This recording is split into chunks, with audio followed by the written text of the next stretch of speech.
곽 목사님들은 베르그손의 그 차이의 문제, 차이의 개념 얘기하려고 합니다. 되게 보면 이제 중요한 사람은 이제 두 챕터에 걸쳐 다루고 있는데, 스피노자도 이제 스피노자 자신의 얘기는 아니지만 그 게루라고 하는 사람 얘기를 통해서 스피노자의 서론적인 얘기를 하고 스피노자를 얘기했고, 그 다음에 이제 베르그송도 이제 두 챕터에 걸쳐 얘기를 하고 있는데 그 얘기는 그만큼 들레즈에게 있어서 베르구성이 이제 중요하다, 이제 그렇게 보면 되겠습니다. 근데 이제 그동안의 철학자와 좀 베르구성이 다른 얘기를 하기 때문에 이제 알고 보면 쉬운데 이제 어렵게 느껴지는 거죠. 그래서 전체적인 얘기를 조금 하고 이제 그 전체 안에서 이제 베르구성 얘기를 좀 하도록 하겠습니다. 자, 그동안의 서양 철학, 세계의 사상을 지배한 건 서양 철학이었죠. 동양 철학이 있긴 하지만 국지적인 거였고, 뭐 여들 얘기하듯이 한중일 뭐 그 정도라고 봐야 되겠죠. 그리고 이제 뭐 우리나라도 이제 조선 시대 때 유교를 이제 그 어떤 학문과 정치, 그 사회 문화의 기본적인 이제 베이스 철학으로 삼으면서 이제 한 500년을 지배했다고 봐야 되겠죠. 예. 그리고 나서는 이제 서양의 문물이 들어오면서 이제 자연스럽게 서양 철학이 들어왔고, 이제 가장 중요한 건 교육 같아요. 네, 교육. 조선시대의 교육의 그 기반은 이제 유교 철학이었는데, 이제 근대화가 되면서 이제 서양 철학이 우리 교육의 기본 베이스가 되니까 자연스럽게 이제 그 서양 철학의 영향권 안에 이제 우리나라 들어갔다고 봐야 되겠죠.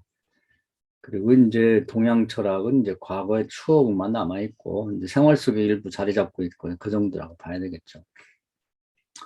그러니까 이제, 근대 교육이 체계화 잘 돼 있고, 뭐, 내용도 잘 갖춰 있다 보니까 전 세계를 지배하면서 서양의 사상이 세계를 지배하는 그런 형태가 되게 되었습니다. 그러다 보니까 서양 철학을 이제 공부를 안 할 수가 없는 거고, 근데 그 서양 철학을 이제 들여다보면 그 이제 그 이원론인 플라톤의 철학이 이제 서양 철학 전체를 지배하게 됐다. 이제 과거에는 뭐 그런 것도 따질 필요가 없었죠. 왜냐하면 플라톤의 세계였고 이원론적인 세계였으니까. 그런데 이제 포스트 모던이 오면서 근대 이후의 시대가 오면서 이제 서양 철학이 종말을 구했다 그럴 때 서양 철학 하면 그냥 당연히 플라톤 철학이니까 플라톤 철학이 종말을 구했다는 거예요. 그러면 철학이 세상을 낳는 건 아니거든요. 뭐 영향은 주지만. 그러면 플라톤이 끝났다고 쳤을 때 이 세상은 도대체 어떤 세상이냐는 걸 파악할 필요가 있는 거죠. 그렇지 않으면 무정부 상태가 되는 거예요. 그냥 제멋대로 되니까. 그래서 이제 이런 세상을 이제 설명하려고 노력들 했지만 해체로 끝났는데 아주 훌륭한 위대한 철학자가 나왔죠. 이제 들레즈라는 사람이 나와서 이 세상이 현재 이렇게 봐야 된다 하면서 이제 작은 나름대로의 이제 설명을 한 거죠. 근데 그걸 그냥 자기 혼자의 생각으로 하면은, 들레즈도 지금에 유명해진 거 처음에는 유명해진 사람이 아니라 소장학자죠. 하이데크도 마찬가지고. 그런 경우는 이제 에피스테메라 그러죠. 근거를 잡아서 누구나가 이제 얘기를 하면 공감을 할 만한 그런 역사의 그 훌륭한 철학자들을 재해석하면서 이거 봐라. 이 양반도 이렇게 얘기했잖아. 저 사람 저렇게 얘기했지 않느냐.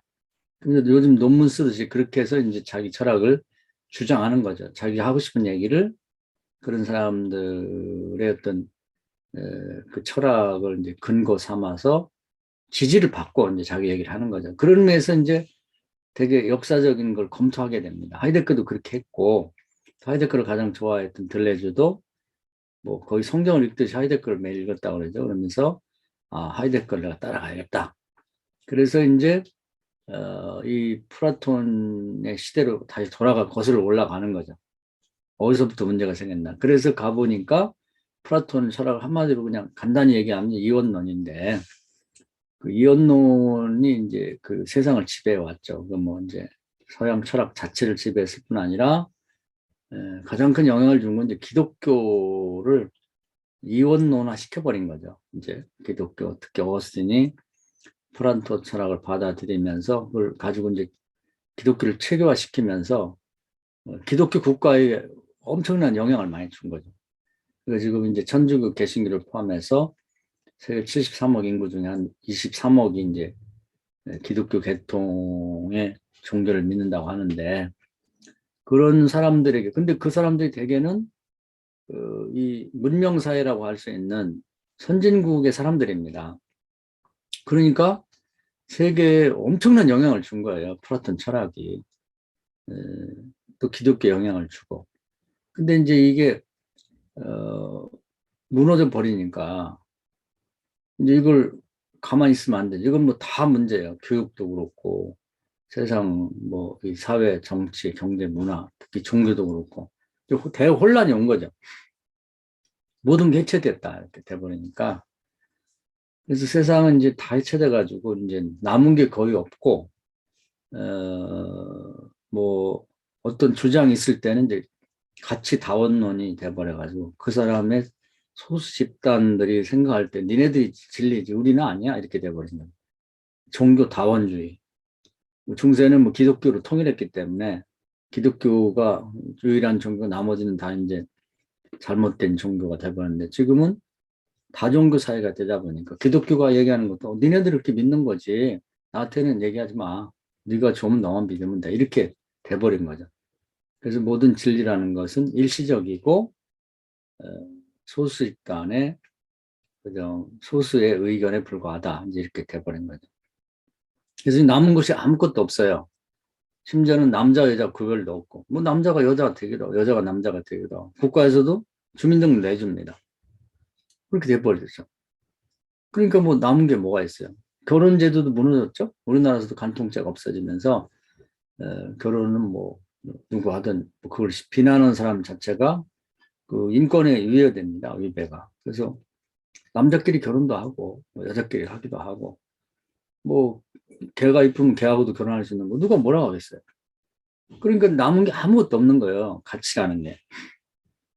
그걸 비난하는 사람이 시대에 뒤처진 사람이고 오히려 그건 법에 저촉이 되는 것이죠. 그러고 남으니까 이제 자본주의 사회라 보니까 이제 황금 만능, 자본이 이제 지배하는 사회가 돼버렸죠. 돈이 신적인 역할을 대신하는 이제 그런 시대가 됐는데 가장 조급한 것이죠, 이게. 그래서 모든 진리는 일시적인 담론, 소수 집단에게만 인정되는 이렇게 돼버려서 이제 이걸 내버려 두면 이제 뭐 이 사회가 어디로 갈 수가 없는 거죠.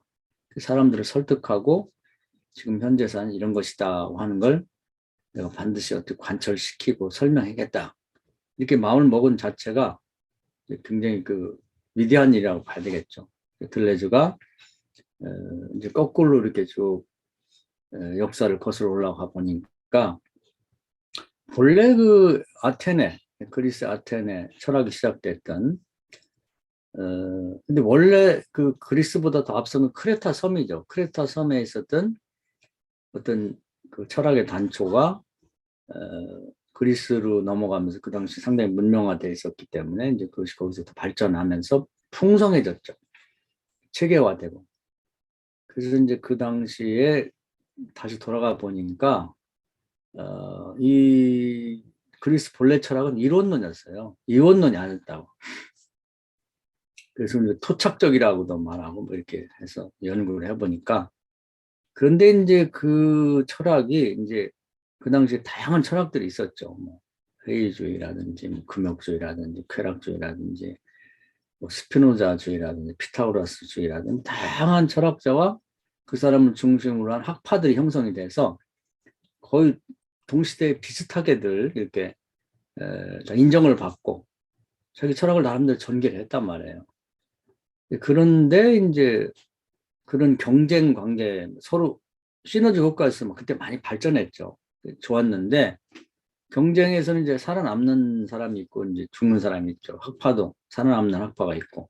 근데 거기서 이제 플라톤 학파가 주도권을 주게 됩니다. 그런 뭐 원인은 정치적인 이유도 있고 또 이제 뭐그 자기 스승인 소크라테스의 죽음과 관련도 되고 뭐 그래가지고 이제 백성들이 요구도 있고 그래가지고 발언에도 사람이 발언에도 더 수준 높은 게 있고 가치가 있는 게 있고 저는 휴지조각처럼 쓸모없는 발언하는 사람들이 있다고 그 주장자라고 하는데 주장도 말이지.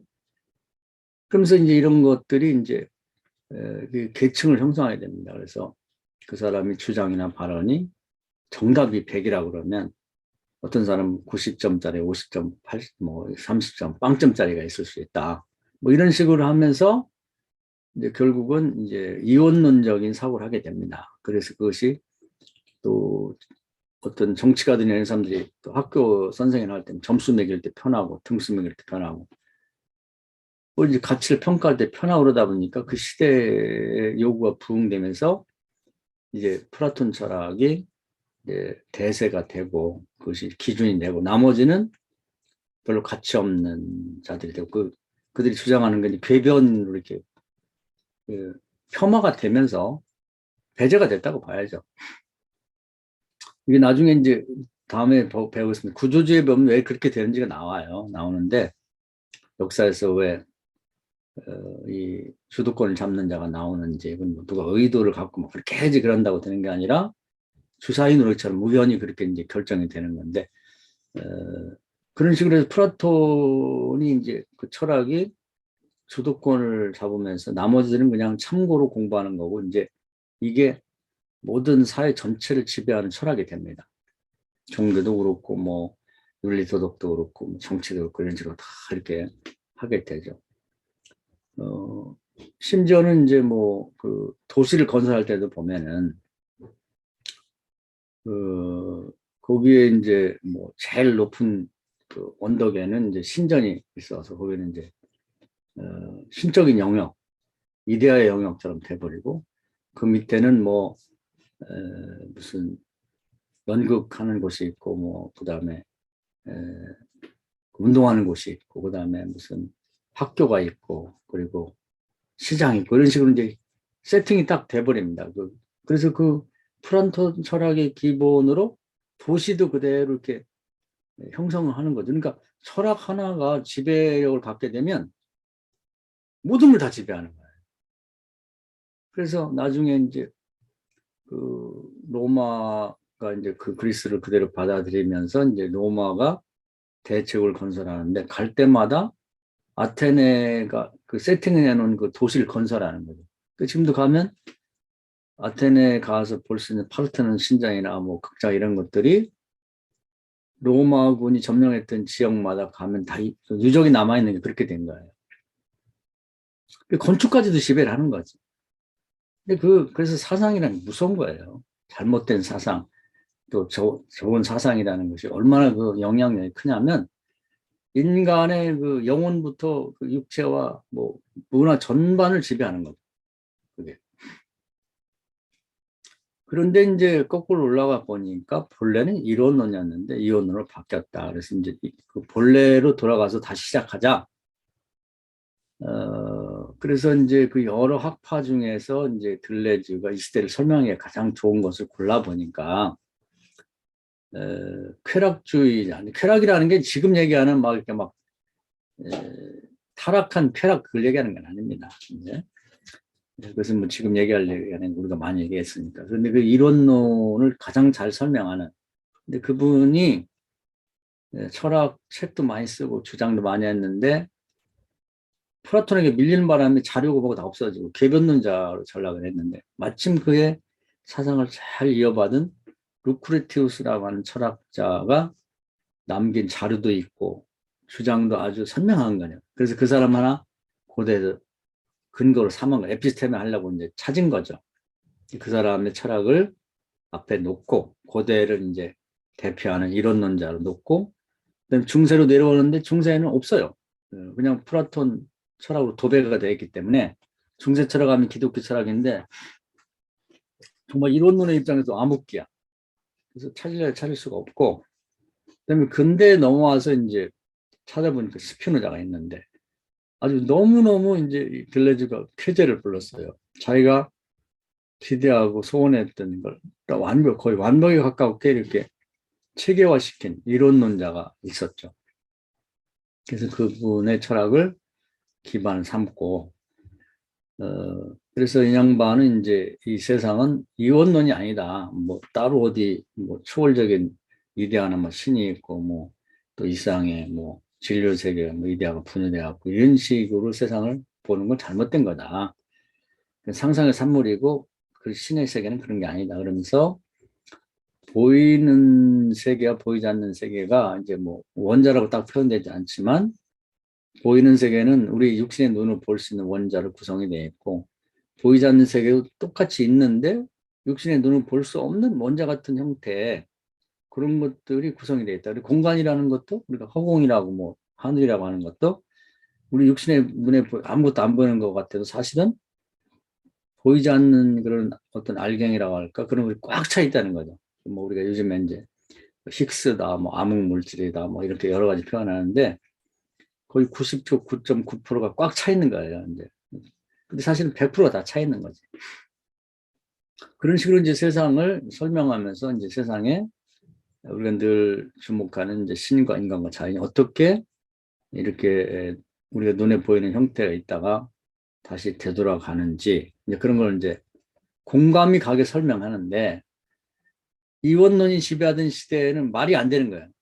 그래서 이 사람을 막 이단자라 그러고 뭐 그냥 박해를 하고 못살게 굴고 막 이렇게 했었죠.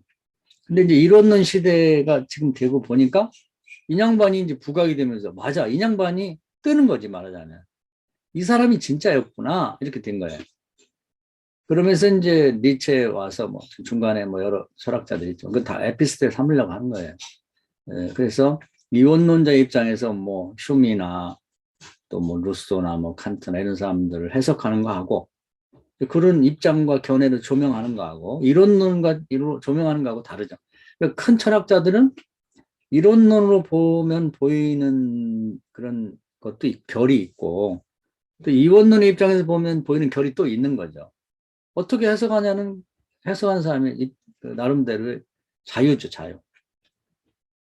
그래서 이 양반은 이제 봐라, 뭐 흉이라든지 무슨 뭐 칸트라든지 뭐 루소라든지 이런 분들도 이론론적인 결이 있지 않느냐. 자기가 주장하고자 하는 바에 이제 사람들부터 설득하기 위한 목적으로 이제 그런 찾아서 이렇게 정리를 쭉 해 나가는 거죠. 그러면서 본격적으로 이제 이론론자의 대표 주자라고 할 수 있는 분이 이제 니체죠. 그래서 그냥 봐는 이원론이라는 게 있지도 않고 그냥 있는 생명 그 자체 그냥 그대로 봐라. 거기다가 이제 뭐 코드화라고도 표현하긴 했는데 형이상학적인 뭐 자꾸 외부에서 신이 있어서 뭐 이렇게 하라고 했다는 둥 뭐가 형이상학적인 세계에 있다 뭐 이데아가 있다는 둥 그렇게 자꾸 뭐를 씌우려고 하지 마라. 생명이 뭐 그런 게 어딨어. 그냥 태어났다가 생명이 자유롭게 살다 죽는 거지. 그 내부로 더 좀 제발 그런 거 하지 말고 그 뭐 어디 뭐 형이상학적을 가지고 그걸 교육 체계를 세워 그걸 배우게 만들고 윤리 체계를 세우고 뭐 하여튼 뭐 가치 체계를 세우고 뭐 이래 가지고 계속 그걸 뭐 올가미가 하나가 아니라 또 씌우고 또 씌우고 또 씌우고 이렇게 하지 말고 좀 다 걷어내 어린아이처럼 내부로서 애기들 뭐 그런 거 없고 학교 안 다니고 뭐 배운 게 없더라도 애들 그냥 공 하나 주고 운동장 풀어놓으면 잘 놀잖아. 뭐가 문제야? 인간을 좀 그렇게 놔두면 안 되겠냐 이거야. 이제 그런 걸 주장을 했죠. 생명 그 자체를 그냥 생명 그 자체로 놔둬라.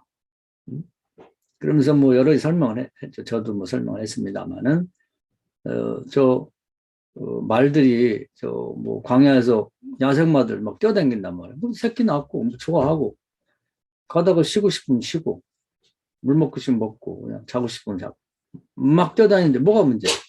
왜 그걸 우리를 만들고 거기다가 저녁에 들어오라고 그러고 낮에 내놓고 뭐 또 채찍을 말 들고 뭐 다니면서 올가미 들고 다니면서 말 안 듣는다고 막 두드려 패고 또 개를 풀어가지고 막 짖고 막 이렇게 하지 마라 이거예요.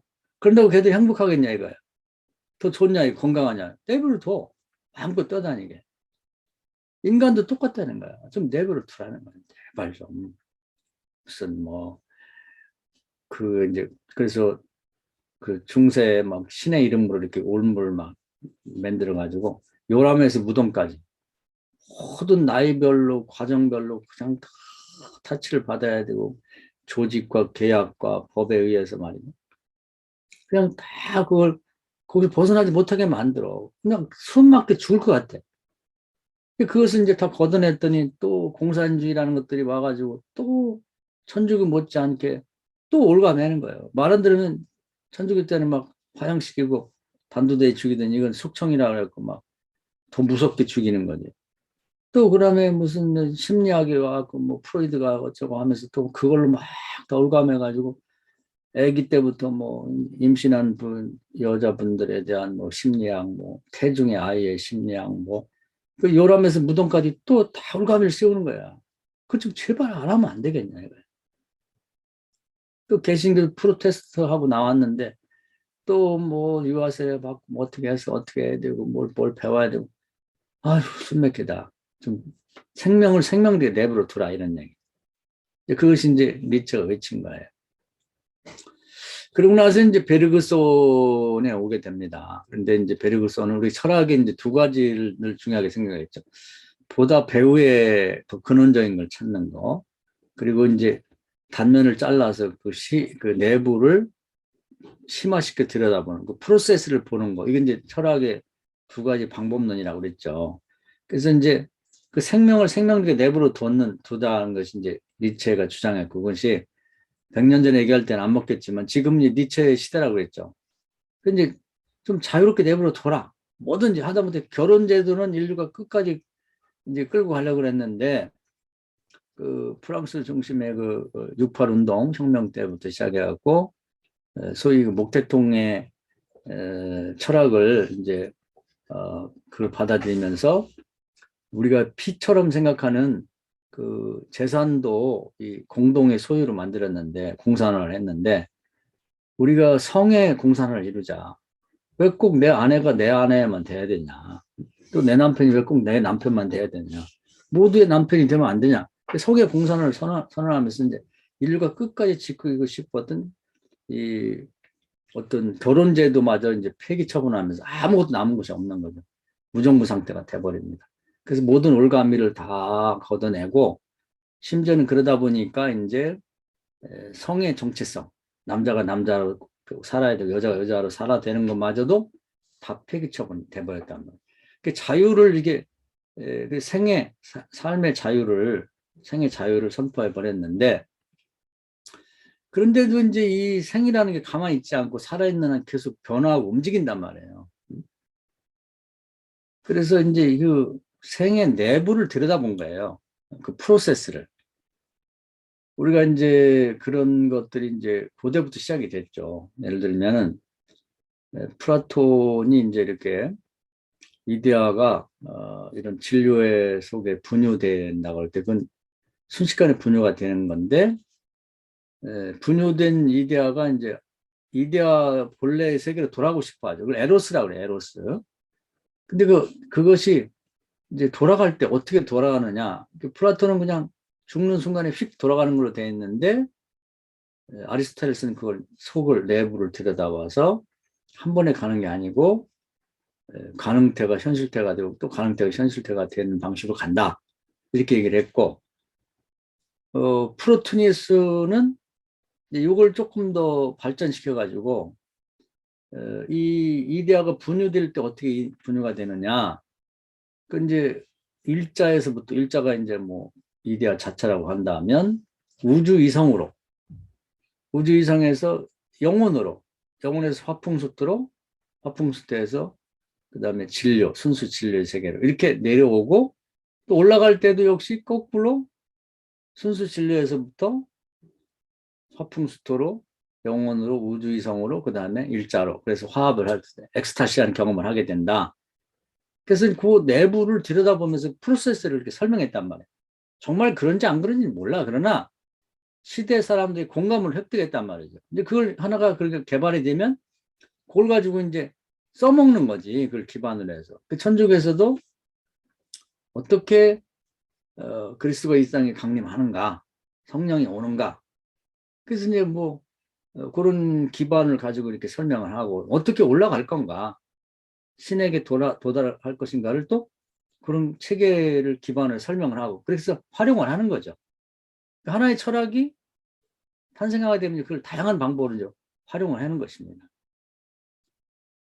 그런 식으로 해서 이제 그 프로세스를 설명했는데 그런 방법론을 이제 이 베르그손이 가져와서 이제 모든 걸 걷어내고 생명 그대로 자체로 내버려 둬라. 자유롭게 자기 생을 살아가도록. 근데 니체가 그것까지 만들어 놨단 말이에요. 그것까지 확보를 했어. 그거하고 이제 싸우다가 뭐 미쳤다 소리 듣고 이제 결국은 막 죽기도 하고 뭐 이렇게 됐는데 그 새로운 사상을 얘기한다는 건 굉장히 어려워요. 왜냐하면 기존의 생각을 갖고 있던 사람들이 목숨 걸고 이걸 그런 얘기를 못하게 해. 그때 잘 쓰는 얘기가 뭐 이단이라고 그러면서 이제 뭐 종교에서도 이단이라고 그러고 이제 철학에서도 이단이라고 그러면서 이제 그 사람을 죽여 없애려고 그러죠. 그래서 그러다 죽었는데 베르그손이 이제 그 철학을 이어받아갖고 근데 사실은 이제 베르그손도 플라톤식의 철학사에서는 다르게 해석이 될 수가 있어요. 그런데 들레즈가 자기 이론론적인 철학을 이렇게 재구성, 이리관자하면서 베르그손을 이제 여기다가 가져다가 자기식으로 이제 재해석해서 연결을 시켰다고 보면 되겠죠. 그래서 지난 시간에는 이 생명 그 자체의 내부를 들여다보고 프로세스를 보니까 이원론적인 것이 아니라 이론론적인 봤을 때 그 생명은 어떤 식으로 전개가 되는가 하는 얘기죠. 그래서 생명은 이제 이렇게 계속해서 똑같이 있질 않아요. 아까와 내가 지금 다른 거지. 우리 지금 마찬가지예요. 우리 목사님들 오늘 9시 40분에 만났는데 만나기 전과 만난 이후에 그게 달라졌어요. 우리가 세포도 많이 새로 생기기도 하고 죽기도 했고 또 우리 지적인 것도 다 잊어먹은 것이 다시 생겨져 가지고 이제 변화가 일어나고 끊임없이 차이가 일어나는 거예요. 그 생명 현상은 차이다. 이렇게 설명하는 거죠. 차이, 변화. 그러니까 기존의 생명에 대한 설명과 좀 다르기 때문에 어려운 거예요. 그러니까 어려우니까 뭐 심오하다는 말을 자꾸 쓰는데 이게 우리 머리라고 하는 것은 콘크리트하고 비슷해. 한번 어떤 의식이 고정돼 버리면 그걸 깨트리기가 해머로 깨도 잘 안 깨지거든. 그러니까 이미 이원론적으로 굳어진 우리가 이론론에 기초한 설명을 듣다 보니까 이해가 잘 안 되는 거예요. 그러니까 어렵다는 거죠. 그래서 이제 이 생명의 현상은 차이다. 차이의 현상이다. 그런데 그 차이는 보면 이제 세 가지로 얘기를 해요. 뭐냐면 본성의 차이가 있다. 그것은 우리가 신과 자연과 인간이라고 말했을 때 신과 인간과 자연은 본성에서 차이가 있는 거야. 이건. 그래서 한 개인을 봤을 때 본성의 차이고 그걸 집단화 시키면 경향의 차이라고 그래. 같은 얘기인데 집단이냐 개인이냐. 예를 들면 사람 개개인의 차이가 있잖아요. 본성의 차이가 있어. 남자 여자도 있고 또 같은 남자라도 뭐 하여튼 뭐 혈액형에 따라서 뭐 환경에 따라 다 다르거든. 본성의 차이가 있는 거지. 그런데 그 사람이라고 하는 전체를 보면 하여튼 뭐 동물하고는 달라요. 식물하고 다르잖아. 그 경향의 차이라. 그리고 유라고 하는 거 우리가 이제 그동안에 이원론에서 유라는 말을 많이 썼잖아요. 종을 합쳐서 유다. 동실, 동물유, 뭐 사람유, 식물유, 어류유 이렇게 유를 나눌 때 이걸 유라고 하지 않고 이제 그걸 경향성이라고 얘기를 하는 거예요. 그래서 본성의 차이가 있다. 그리고 이제 하나하나의 개체 생명을 봤을 때는 그 한 생명이 어떻게 차이를 만들어가는 그 프로세스가 맨 앞에는 뭐냐면 생의 약동이고 지금 현재 시점에는 순수 지속이고 그 다음에 과거적인 것을 바라봤을 때는 기억이다 이렇게 근데 그 핵심 뭐냐면 순수 지속인 현재 시점. 그래서 이제 예를 하나 들면 이제 뭐 제가 사과나무 예를 같은 예를 들어야 잘 아니냐고 하니까 사과나무는 그 씨 때부터 자기가 사과나무라고 하는 기억을 갖고 있는데 그걸 잊어먹질 않아요. 그래서 땅에 심어갖고 싹이 나면 그것이 하여튼 처음에 씨하고는 겉 형태는 달라. 겉 형태가 다른 걸 뭐냐면 강도라고 그래. 강도. 그러면 정도는 뭐냐면 사과나무가 완성된 모습을 향해 가는 때 어느 정도로 완성됐냐는 거예요. 씨 때는 아주 동그란 무슨 알갱이 같잖아요. 근데 이게 싹이 났을 때는 겉 모양이 그 강도가 전혀 다른 형태인 거예요. 저기 사과 씨가 맞아? 사과 씨에 나온 게 맞아? 그러면서 이게 이제 파란 싹이 나오면서 떡잎 두 개가 나오면 그게 점점 변화가잖아요. 그래서 이제 고속 촬영한 그런 이제 이 필름을 빨리 돌려보면은 그것이 막 이렇게 모양이 변해가는 모습이 보이죠. 그런 것처럼 이제 그렇게 형태가 변화되는 거지.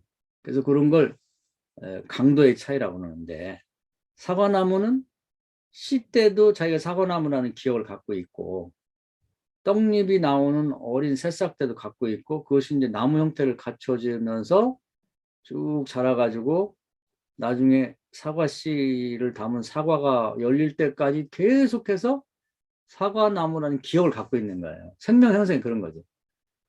그게 신기하죠. 그렇게 생명 현상을 프로세스를 설명하는 거예요. 근데 이제 현재는 순수 지속인데 그게 한시도 한순간도 멈추지 않고 계속해서 이게 변화를 가는 거예요.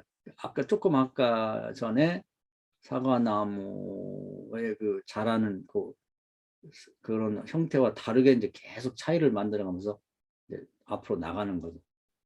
그런데 이제 이 커 나갈 때, 성장해 나갈 때, 발전해 나갈 때 그냥 중구난방으로 가는 게 아니라 미래에 어느 방향으로 가겠다는 것이 있는 거죠. 그게 생의 약동인데 딱 고정된 건 아니야. 그 어느 형태는 있지만 그때의 날씨라든지 뭐 그다음에 뭐 햇빛이라든지 바람이라든지 아니면 거기 주어지는 물이나 무슨 뿌리에서 주어지는 그런 걸음에 따라서 이제 형태가 좀 다르긴 한데 이게 더 잘 될 수도 있고 나쁠 수도 있는 거예요. 근데 대부분 사람과 곤충은 더 잘 된 방향으로 간다 그래요. 근데 이건 추정일 뿐이지. 그런 형태로 생명이라는 것이 현상이 지속되고 있다는 거예요. 그 프로세스를 들여다본 겁니다. 그래서 다시 말하면 사람이냐 저 무슨 식물이냐 동물이냐에 따라서 그 큰 경향성을 띠면서 대부분이 이제 비슷하게 나가는 거고 그 경향성 안에 있는 하나하나의 개체는 본성의 차이를 갖고 있다. 유와 유 사이 그것도 이제 본성의 차이를 갖고 있지만 개체 안에도 본성의 차이를 갖고 있다. 그리고 본성의 차이를 갖고 있는 개체가 하나가 그 생명을 어떻게 유지해 가냐고 하면 지금 얘기한 대로 과거는 기억으로 현재는 지속으로 미래는 생의 약동 형태를 띠면서 단 한시도 멈추지 않고 계속해서 성장해 가고 있다는 겁니다. 그래서 이미 성장해 가는 발전해 가는 변화해 가는 결과물 그건 지성이 우리 소위 말하는 이성 지성이 파악하는 거예요. 그동안의 철학은 뭐냐면 이 그 베르그손이 비판하는 건 문화, 역사, 교육, 종교 이런 거 다 지나간 것을 대상으로 연구를 한다는 거죠. 그 기록에 남은 것. 그게 무슨 의미가 있냐는 거예요. 참고 자료만 될 뿐. 문제는 현재 시점에서 변하고 있는 것을 바라봐야 된다는. 이건 직관이라고 하는 직관. 그래서 생명 현상은 이런 프로세스를 통해서 과정을 통해서 계속 사람이든 동물이든 짐승이든 계속 나가는 거죠. 그러니까 예를 들어서 어, 장미꽃이다. 그러면 장미꽃 그 씨에서부터 장미 그 꽃은 자기가 장미라고 하는 기억을 갖고 있어요. 뭐 노란 장미, 노란 장미, 빨간 장미, 빨간 장미 기억을 갖고 있고 싹이 나고 계속 뭐 가시가 나오고 뭐 줄기 형성되고 뭐 잎사귀 나오고 그러면서 장미꽃이 필 때까지 계속해서 그 기억을 갖고 있다고. 장미꽃이 무슨 다른 꽃, 예를 들면 국화꽃으로 바뀌지는 않는단 말이에요. 생명현상이 가진 특징 중에 또 그거예요. 본성이 다른 거. 그러면서 하나하나가 또 이제 그 본성이 다른 형태를 띠고 이제 간다는 거죠. 또 사람도 마찬가지예요. 뭐 예를 들면 침팬지가 99.9% 사람하고 똑같다고 하는데 사람은 사람의 본성의 기억을 갖고 계속 사람이 되는 거죠. 사람이 자라다가 어느 날 30세에 침팬지로 변한다. 그런 건 없다는 거지. 뭐 유인원 있을 것이 침팬지와 사람 사이 중간 진화가 있을 거다. 그런 건 없는 거예요. 그냥 99.9%가 같아도 유인원 아니야. 그냥 침팬지는 침팬지라는 거지. 그 기억과 지속과 생의 약동이 계속되는 것이 그런 식으로 이제 생명 현상을 그 내부 중심으로 설명을 하는 거죠. 그래서 유와 유 사이, 개체와 개체 사이는 본성의 차이가 있다. 그래서 하나의 차이를 얘기하고 두 번째는 이 강도의 차이하고 이제 정도의 차이가 좀 어렵다고 그랬죠. 뭐냐면 강도는 그것이 마치 제가 그 영화 필름 얘기를 드렸는데 영화 필름이 이제 이렇게 보면은 한 카트 한 카트가 돼 있어요. 근데 이걸 빨리 돌린다고. 그럼 이게 움직이는 걸로 보이거든. 그런 식으로 이 뭐 사과나무라 그러면 이제 그 씨에서부터 이제 이렇게 싹이 나고 하는 그 떡잎이 나오고 그다음에 그 나무 형태를 띠고 자라는 모든 그 순간순간에 마치 그 영화 필름 촬영하듯이 탁탁 끊어지면서 그 형태가 갖춰지는 거죠. 근데 그게 멈추지 않고 지속되는 거예요. 근데 그 한 칸 한 칸이 미세하지만 차이가 있는 거예요. 똑같은 건 없어요. 그러면 멈춰 있는 거지. 그런 형태로 이 차이를 만들어내 가면서 그 형태를 잡아 나가는 거죠. 그래서 그때마다 똑같은 것 같아도 미세한 차이가 있는 거예요. 똑같은 순간 하나도 없어요. 그때 이제 그런 형태를 갖출 때 외부에 이제 우리가 뭐 생각 안 해서 막 그래서 그렇지 막 기압이라든지 뭐 중력이라든지 뭐 환경이나 조건 같은 게 굉장한 힘을 갖고 압력을 가하거든요. 그러니까 내가 굉장한 강도를 갖고 내부에서 코나투스라 그래. 스피노자들이 나오고 그랬죠. 자기 형태를 만들어 나가려고 밀어내면서 이걸 형태를 잡아가는 거예요. 나중에 가면 이제 그 주름이란 말로 나온단 말이에요. 이 저 구조지에 가면은. 그러니까 외부의 압력을 받아들이면서 그것을 밀어내면서 자기 형태를 갖춰가는 거예요. 강도를 강하게 이제 푸시를 하면서 자기 모양을 만들어 가는 거예요. 그래서 이제 그것이 어디에 드러나냐면 나무를 잘라보면 나이테가 나와요. 나이테가. 어떤 때는 외부의 강도가 강하지 않을 때는 나이테가 넓어. 옆으로 자기 형태를 막 밀어내가지고 많이 두툼해지고 이렇게 하다가 어떤 때는 막 그 날씨도 안 좋고 막 여러 가지 환경이 안 좋아가지고 나이테가 거의 붙어 있어 이렇게. 강도에서 밀린 거지. 그런 형태로 이제 형태를 만들어 가면서 이제 생명이라는 걸 자라나는 거예요.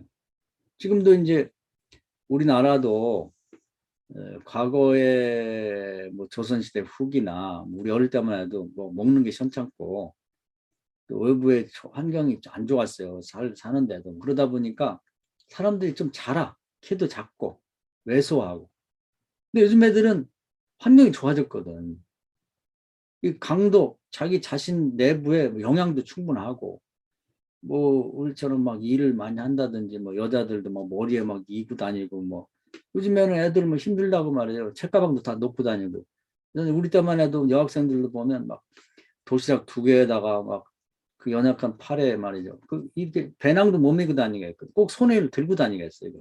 그 무거운 걸 막 들고 옛날엔 차가 가까이 안 가니까 막 한 시간씩 걷고 막 통화하고 그러니까 키도 작고 모양이 안 나온 거야. 유지가 잘 안 되는 거죠. 요즘 애들은 뭐 여자애들도 키도 크고 막 몸매도 날씬하고. 그 이제 그런 강도를 저항하는 힘이 강하면서 이 생의 약동이 강하고 이제 모양이 잘 나오지 사람이. 그걸 다 설명이 가능한 거예요. 그다음에 정도는 뭐냐? 그 강도의 차이. 뭐 이해가 좀 되시나 모르겠어요. 그다음에 정도의 차이는 이제 점점 이제 그 사과나무 같은 표현을 준다면 완성된 사과나무까지 가는데 이제 그 어릴 때는 C에 가깝잖아요. C에 가까운 정도가 이제 C 쪽에 과거적인 C 쪽에 과거라는 말도 그렇긴 한데 하여튼 기억하는 정도에 더 가깝고 이제 완성된 사과나무 완성됐다는 것도 이제 그 크기를 얘기하는 거 나중에 이제 완성된 다음에 또 이제 죽으면 다시 C로 돌아가 와서 계속되는 건데 하여튼 나무 형태를 갖춰가는 것이 미래의 부분이라고 하면 미래의 부분에 더 정도에 가깝냐 C의 정도에 가깝냐 그걸 얘기하는 거예요. 그러니까 정도는 시간성을 얘기하는 거고 강도는 공간성을 얘기하는 거지. 끊임없이 차이를 만들어 가는 것이 생명의 현상이다 이렇게 보는 겁니다. 그리고 과거에 생명을 설명하는 거 달라. 근데 이런 설명 없었기 때문에 이게 이제 이해하기 어려운 거예요. 이제 과거 이원론적인 사고에 굳어 있으니까.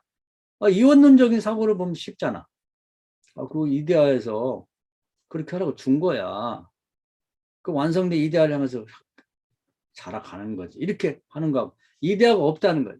그래서 현재는 순수 지속인데 왜 순수라는 말을 썼냐면 그 이데아니 뭐 초월적인 다른 세상에서 뭐 누가 주고 지시하고 명령 그게 아니라고 하는 뜻에서 순수라는 거예요.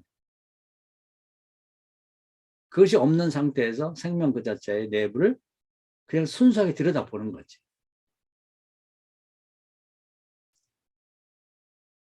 그래서 이제 오늘 차이 얘기를 또 다시 하는 얘기는 뭐냐면 그다음에 이제 그 생명 현상의 내부를 들여다보고 그다음에 차이가 몇 가지가 있는지 그래서 본성의 차이, 유의 차이, 경향의 차이 얘기했고 내부에서는 강도의 차이, 정도의 차이를 얘기했습니다. 거기까지는 이해가 됐을 거예요. 근데 문제는 그 차이를 만들어내는 차이의 본성은 또 뭐냐 이거야. 근데 차이는 이 쉬운 얘기인데 이게 참 설명이 어려운 거야. 차이의 본성은 뭐냐? 지속과 동시성이에요. 지속과 동시성. 뭐냐면 자기는 변하지 않으면서 변화를 계속 지속적으로 쉬지 않고 만들어내는 그러면서 자기 자신의 동시 자기 자신을 유지하는 그것이 차이의 본성이라는. 근데 이게 이 생명의 세계에서 가장 근원적인 실체야. 과거에는 이제 이 세상에 가장 중요한 게 뭐냐면 존재를 얘기했던 존재. 그래서 뭐 기독교는 하나님이라고 이렇게 하는데 이제 철학에서 하나님이라고 해버리면은 혼란이 오니까 그 다른 영역으로 두고 철학에서는 가장 근원적인 게 존재다. 근데 존재가 뭐냐는 설명이 어려워. 하이데거도 평생 존재를 설명하려고 하는데 존재 망각이 됐기 때문에 설명이 어려운 거예요. 그래서 나중에 뭐라 하면 존재는 설명할 수 없어. 그냥 무야, 무. 근데 무가 뭐지? 절대 아무것도 없다는 무가 아니란 말이에요. 사르트르는 절대 무를 얘기했고 하이데거는 뭐라고 설명할 수 없는 있긴 있는데 없는 것. 그래서 무. 없지만 없다고 할 수 없는 없는 거. 이런 식으로 설명할 수밖에 없는 거야. 인간의 이성을 갖고는 없는 것처럼 보이는 그러나 있는 그것을 이제 무라고 하는 거죠. 그 절대자고 그것이 이제 이 모든 생명의 근원으로 보는 거지. 근데 여기서도 똑같아요. 이 차이를 만들어내는 차이의 본성, 강도의 차이, 본성의 차이, 정도의 차이를 만들어내는 쉼없이 생명 현상의 중심이 되는 이 차이의 본성은 뭐냐? 하이데크시는 무야, 무. 근데 무라고밖에 설명할 수 없는, 어떻게 설명할 수 없는 그것을 얘기하는 거죠. 그 설명한다면 끊임없이 지속적으로 차이를 만들어내는 그런 본성을 갖고 자기 자신의 동시성, 자기 자신의 그 차이를 만드는 차이라고 하는 걸 유지하면서 그게 다르게 바뀌진 않아. 그 차이의 본성이라고 보는 거죠. 이건 지성으로 파악이 안 돼요. 설명이 안 되는 거예요. 그래서 어쩌면 이걸 하이데크식으로 말하면 무라고 볼 수밖에 없는, 그러나 이것이 가장 중요한 근거가 되는 거예요. 생명의 근거. 이 차이라고 하는 것이 그래서 지성으로는 파악이 안 되고 직관으로밖에 볼 수 없는데 이것이 모든 생명 현상의 가장 근거가 되고 근원이 되는 것이다. 종교적으로 말하면 가장 신적인 것이다. 이렇게 표현할 수 있는 것이죠. 그러니까 이것을 계속 사유를 해보셔야 돼. 지금도 이 차이가, 그래서 이제 제가 신칸트 학파를 이제 빌려서 좀 얘기를 한다면 능산점하고 비슷한 것 같아요. 가규정을 규정하게 하는 거죠. 그래서 이제 칸트는 이 사유의 능력에 의해서 가규정되기 전에 있지만 없는 거야. 그래서 존재라고 할 만한 것, 존재자라고 할 만한 것은 사유가 그걸 규정해 내고 인식해 난 다음에 존재라고 할 수 있다. 이렇게 얘기를 했거든요. 신칸트 학파는 그걸 사유의 능력이라고 말하지 않고 능산점이다. 사유의 능력은 이제 이론적인 것만 포함되어 있으니까 실제적인 것을 이렇게 인식해내서 실제와 그것이 그것되게 만드는 것은 능산점이라고 했는데 이거보다 또 심오하죠. 이 베르그송의 얘기는. 그래서 이제 오늘 얘기는 뭐 장황하게 들레주도 이걸 설명하기가 어려우니까 이제 설명을 장황하게 했는데 이제 뭐예요 설명 자체가. 왜냐하면 이런 설명이 과거에 없었거든. 그렇기 때문에 이제 그렇게 할 수밖에 없었다는 말이에요. 근데 제가 이제 여기도 덧붙여서 하고 싶은 얘기는 그럼 이런 철학을 뭐하러 하냐 골치 아프게 안 하고 말지. 근데 이 시대가 그런 시대예요. 아까 제가 이 사도행전에서 성령 얘기도 한 이유가 과거에 이제 신론이나 뭐 기독론 같은 경우는 이 과거의 이원론적 철학하고 설명이 돼요. 근데 성령은 설명 안 되는 거예요. 그래서 신론이나 기독론을 이원론적으로 설명하면 옛날 사람도 좋아했어요. 지금은 듣기 싫어요. 나도 듣기 싫어. 왜냐면 시대가 바뀌었거든. 근대까지도 이원론이란 말이에요. 근데 근대 이후에 포스트 모던인데 지금에 와서도 또 그런 얘기를 하면 듣기 싫단 말이에요. 그럼 지금 왜냐? 이론론의 세계거든. 이론론의 세계. 성령의 시대라고. 그러니까 지금은 설교를 해도 사람들이 어떤 설교와 닿느냐. 이론론적인 설교가 와 닿는 거예요. 그래서 이론론적 설교를 어떻게 해야 되느냐. 성령 중심에. 과거에는 지성 중심에 공부 중심에 이 기독교였고 기독교 교육이 있고 설교였단 말이에요. 그래서 뭐 강해하면서 뭐 쪼개고 분석하고 그런 것이 이원론적 사고로 굳어있는 사람에게 딱딱 와서 맞아 떨어져. 근데 이원론적인 시대가 끝났단 말이에요. 그러면 지금은 성령 시대인데 성령은 이론론적인 세계거든요. 어떤 설교가 이론론적이며 요즘 사람들이 철학적으로 이렇게 이해는 못해도 와 닿느냐면 시대가 바뀌었으니까. 예를 들면 이런 거예요. 출애굽기 17장에 보면은 그 아멜렉 군대와 여호수아 군대가 싸웁니다. 근데 그 배후에서 모세가 기도를 해요, 기도를. 그 기도를 손을 들고 기도를 하면 눈에는 보이지 않지만 눈에 보이지 않는 하나님의 군대겠죠. 뭐 하나님인지 하여튼 그 성령께서 바람처럼 역사해가지고 바람은 있긴 있는데 보이진 않아. 적들을 막 밀어붙이면서 막 저울로 패퇴시키는 거예요. 이기는 거야. 근데 힘이 들어가지고 손을 내리게 되고 기도를 안 하게 되면은 성령의 도우심이 없어서 또 패배하고 막 후퇴하고 도망간단 말이에요. 그러니까 이게 뭐냐면 실시간으로 직관적으로 이 그 하나님의 역사와 지금 그 어떤 성령의 역사를 기르다 보면서 그러면서 기도하는 거예요. 그런 신앙생활을 그걸 가르쳐 그걸 설교하는 것이 이제 요즘 스타일의 사람들이 좋아하는 거란 말이에요. 이해가 되시겠죠? 또 그리고 요즘에 좋아하는 것들이 뭐냐면은 설교를 라이브를 좋아하는 거예요. 우리도 이제 이렇게 뭐 녹음해가고 녹화해가지고 이제 나중에 돌려보는 것도 좋지만 지금 이렇게 서로 얼굴을 봐가면서 라이브로 실시간으로 하는 걸 좋아한단 말이야. 왜 그러냐면 시대가 그러니까. 그 다음에 영화나 이런 것들도 넷플릭스가 잘 되는 게 스트리밍 잘 되죠. 실시간으로. 그리고 이제 음악도 이제 어 과거에는 이제 이렇게 녹화되고 녹음된 뭐 테이프를 빌려다 틀어본다든지 CD 구워 있는 걸 사서 본다든지 뭐 LP를 듣는다든지 요즘에는 뭐 복스뮤직 같은 게 우리나라도 있지만은 저는 타이달이라고 세계에서 가장 큰 뭐 음원을 사놓고 이제 실시간으로 이렇게 한 달에 한 7천만 내면 무제한으로 뭐 수천만 곡을 이제 들을 수 있게 돼 있는 건데 영화든 음악이든 어떤 뭐 종교 행사든 라이브 스트리밍 실시간 이것을 좋아하는 시대가 됐단 말이에요. 옛날에는 그런 거 없었어. 왜 그러냐?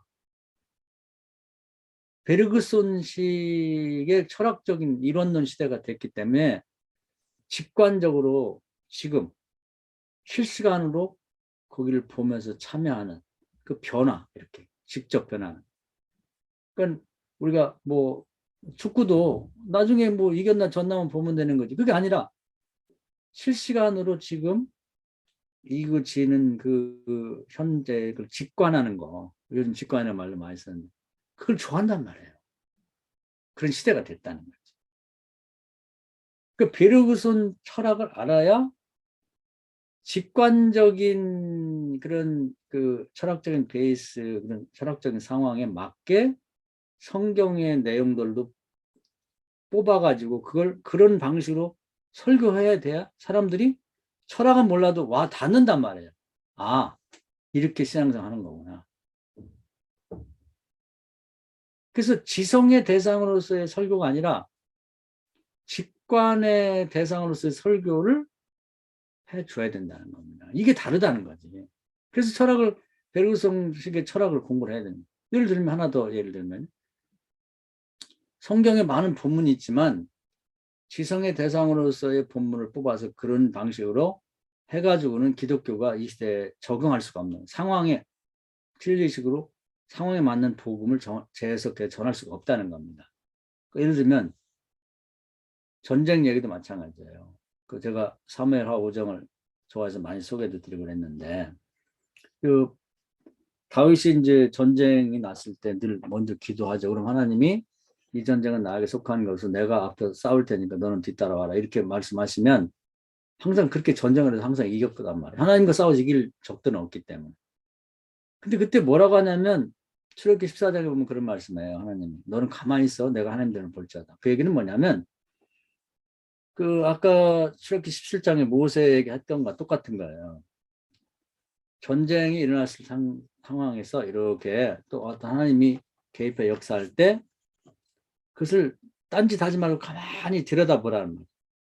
그럼 이제 요한복음 3장에 성령은 바람과 같다고 했던 바람은 볼 수는 없어요. 그런데 이제 대상을 통해서 보면 뭐 나뭇가지를 흔든다든지 뭐 바다 물결이 난다든지 그런 걸 통해서 아는 거거든요.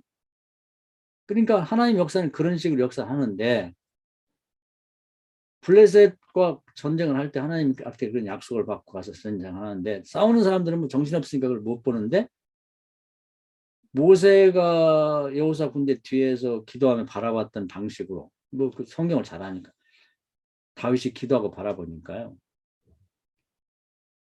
적들과 싸우는데 적들은 우리 아군인 다윗의 군대가 적들을 칼로 찌르거나 창으로 찌르기 전에 몸에 닿기 전에 쓰러지는 거야.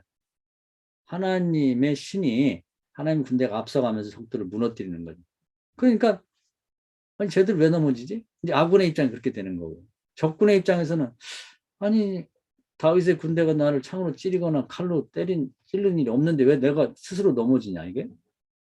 가만히 다윗이 보니까 하나님이 군대가 하나님의 신이 뭐 성령의 역사가 바람처럼 앞에 가면서 적들을 옹기 그릇을 깨트리듯이 집단을 넘어뜨리시 하면서 앞으로 가는 거지.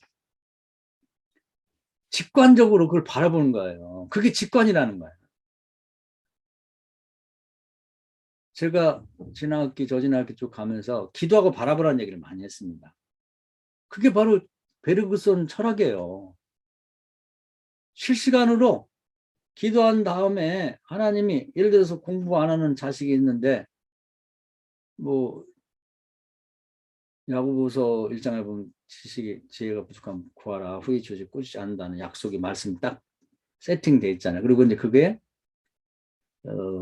구약으로 가면 열왕기상 2장 열왕기 거기에 보면 이제 그 솔로몬이 지혜가 부족하니까 1,000번제를 드리면서 지혜를 구했단 말이에요. 이게 두 가지만 하면 돼요. 약속을 믿고 어떤 건 전례가 먼저 있고 나중에 약속이 딱 확정이 되기도 하고 어떤 데는 약속이 먼저 있고 전례가 성공적인 전례를 하나 뽑아서 이렇게 딱 붙여놓거든요. 그럼 그걸 찾는 게 목사가 할 일인데 정말 자식이 공부 잘하기 원하고 그러면 뭐 멍청하게 태어나도 괜찮아요. 지혜를 구하고 약속을 믿고 그럼 1,000번제를 드려. 그러면서 하나님이 이 아이를 딱 맡기고 어떻게 실시간으로 변화시키는지를 지켜보라는 얘기예요. 이해가 되시죠? 전쟁 상황과 똑같은 거지.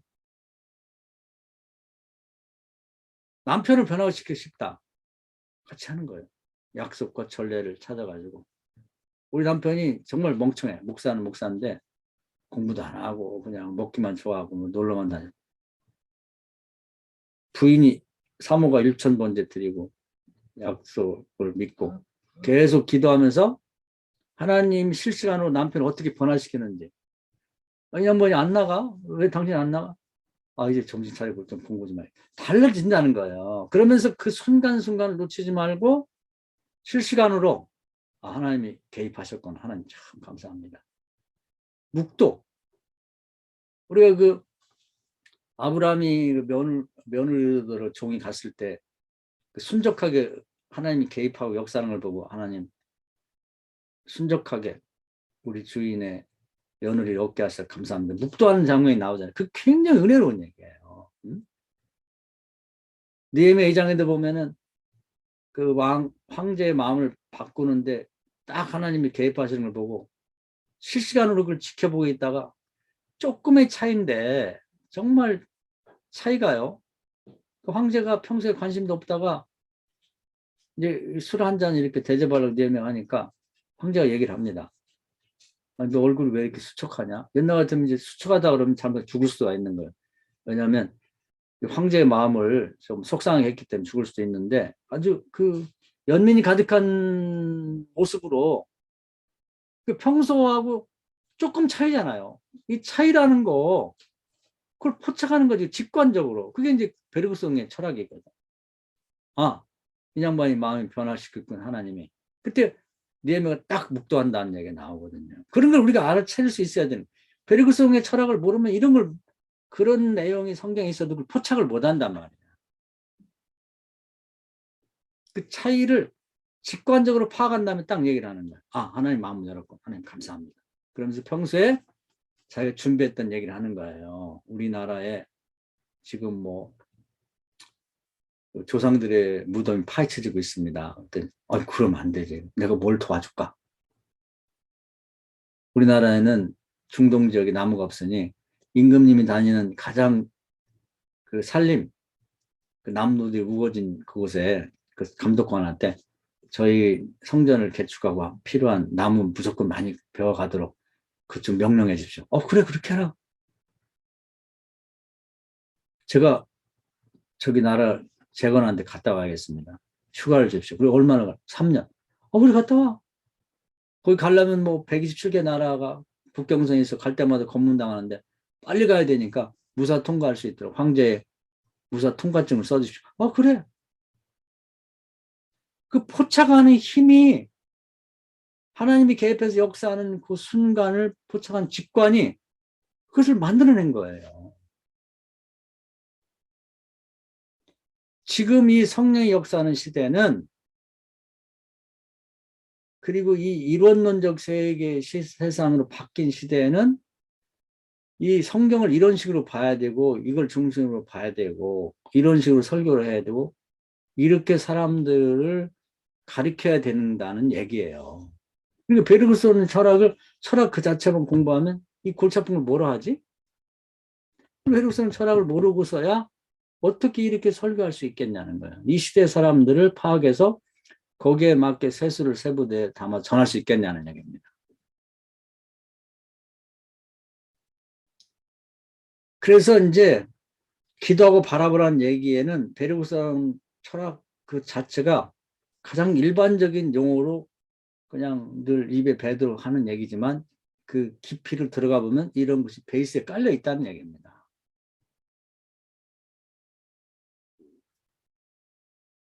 그러니까 예를 들면은 사도행전을 와 봅시다. 그 다 똑같은 거지. 예를 들면 이제 베드로가 고넬료의 집에 가서 설교를 해보니까 성령이 막 강력히 역사하는 거예요. 이방의 집에서도. 이거 이제 하나님이 예루살렘, 유대, 사마리아 땅끝까지 나가서 복음을 전하는데 이미 성령께서 땅끝으로 국경선을 넘어서 가나보다. 그걸 파악을 한 거예요. 그런 다음에는 계속 기도하면서 그 주변 이방 지역을 동서남북으로 살피는 거지. 실시간으로. 그러면서 귀를 열어놓고 눈을 열어놓고 마음을 열어놓고 도대체 성령께서 기도하면서 바라보는 거 어디 역사하는가 바라봤더니 놀라운 일이 벌어진 거예요. 안디옥에서 난리 난 거예요. 성령이 안디옥의 바람을 불었구나. 거기서 뭐 지도자도 없는데 뭐 난리 났다는 거예요. 막 모여서 찬양하고 뭐 은혜 받고 성령 받고 뭐 회개하고 뭐 그러면서 요청이 오기를 우리에게 목사님들 보내주십시오. 이렇게 목회하고 이렇게 인생을 살라는 얘기입니다. 이게 베르그슨 철학에서 우리가 이 사회 현상을 파악할 수 있는 거고 거기에 걸맞는 목회와 인생을 사는 것이죠. 사도행전 16장 마찬가지. 이것은 이제 큰 단체라고 하면 개인이 사도 바울이 선교할 때 아시아 지역에서 선교 끝나고 이제 가야 돼. 기도하는데. 그랬더니 5번을 기도해도 이제 응답이 없는데 5번째 기도하는데 마케도니아 사람이 비몽사몽한 환상이 나서 우리를 도우라. 그래서 가보니까 기도하면서 이제 성령 역사가 어디 일어나는지를 보는 거죠. 직관적으로. 그랬더니 마케도니아 지역 빌립보에 갔더니 어느 주일날 보니까 일단이 몇 명의 사람들이 그 강변에 뭐 냇물이 있는데 백사장에 뭐 찬송 부르고 하는 짓이 보니까 예배 드리는 거야. 저기 성령이 붙었구나. 바람이 저기 불었구나. 기도하고 바라보는 거죠. 이게 굉장히 중요한 거예요. 직관적으로 바라보는 신앙생활. 실시간으로.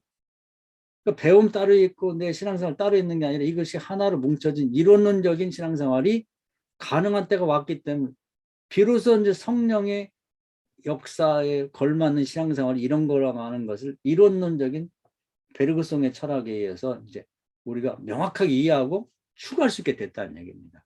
이해가 되시죠? 그럼 철학을 그런 의미에서 이 베르그송 철학을 반드시 알고 넘어가야 되는 거예요. 그래서 이 이론론적인 세상으로 바뀐 이 세상에서 뭐 다른 뭐 영역은 우리가 뭐 논할 이유가 없고 이제 우리는 목회자니까 뭐 다른 모든 영역의 기본이 되는 게 사실은 하나님과의 관계인데 이원론적인 세상 어떤 그 플라톤 철학으로는 기독론까지는 설명이 되고 신론도 설명이 되는데 이 성령의 시대에는 설명이 안 돼요. 그리고 이원론적으로 설명하고는 안 돼. 베르그손 철학의 그 어떤 차이를 만들어내는 그 다 차이잖아요. 예를 들면은 예수님 믿으러 오기 전에 뭐 마태복음 8장에서 보면 떼미고 왔어. 떼미고. 예수님 만나고 나서 떼미고 왔는데 그 사람이 자기 침상을 들고 가는 게 차이잖아요. 그 속에서 뭐가 발생했지? 그걸 직관적으로 보라는 거지. 내 믿음이 너를 구원했다. 네 명의 너희들이 떼미고 온 그 수고한 믿음이 너를 바꿔놨다. 차이잖아, 차이. 기도하고 바라보는 어떻게 저게 바뀔까? 믿음이 바꾸는구나. 그런 걸 바라고 인식하게 만들면서 우리의 신앙생활이 그냥 이론 플라톤식으로 뭐 하나님에 대해서 하나님도 살아있는 하나님과의 직접적인 동행, 동거, 동역. 제가 그 얘기를 그래서 그렇게 많이 하는 겁니다. 그게 아니라 옛날에 뭐 하나님이 그랬대. 그 지식, 지성의 대상으로 신앙이 아니라 실시간으로 하나님과 동시대 같은 공간과 시간에서 차이를 만들어가는 성전 미문 앞에 남에서 본 안진뱅이가 베드로와 요한의 설교를 듣고 성령 안에서 손잡고 일어나니까 차이를 만들었잖아요. 걷기도 하고 뛰었잖아요. 그 실시간으로 변화될 차이를 만들어내는 그것, 그 차이의 본성, 그것이 뭐냐면 성령으로 말하면 그 성령의 역사입니다. 그게. 그것을 중심으로 우리 신앙생활이 바뀌어야 된다. 그 얘기를 하고 있는 것이죠. 자, 그래서 우리가 베르그송의 철학이 이제 기존의 이원론적 철학은 아주 다른 이론론적 철학의 핵심을 말해주고 있는데 이것이 복음적 상황의 이 시대에 아주 중요한 걸 설명해주고 있고 이걸 알지 못하면 라이브, 스트리밍, 실시간의 신앙생활을 할 수 없는 거예요. 기도하고 바라보는 거 못하는 거예요. 그냥 기도하고 바라보라는 게 일반적인 설명이고 그 내부를 들어가 보면 베르그송의 철학이 이걸 잘 설명해주고 있다는 겁니다. 오늘 이 철학이 굉장히 중요해요. 여러분 한 번 들으면 잘 이해가 안 될 수도 있는데 반복해서 자꾸 들어보시면서 여러분의 사고 체계도 바꾸고요.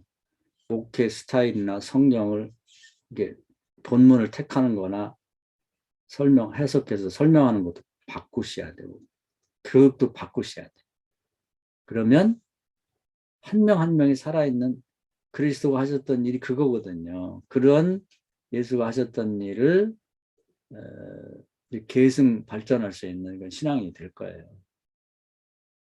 여기까지 강의 드리겠습니다. 혹시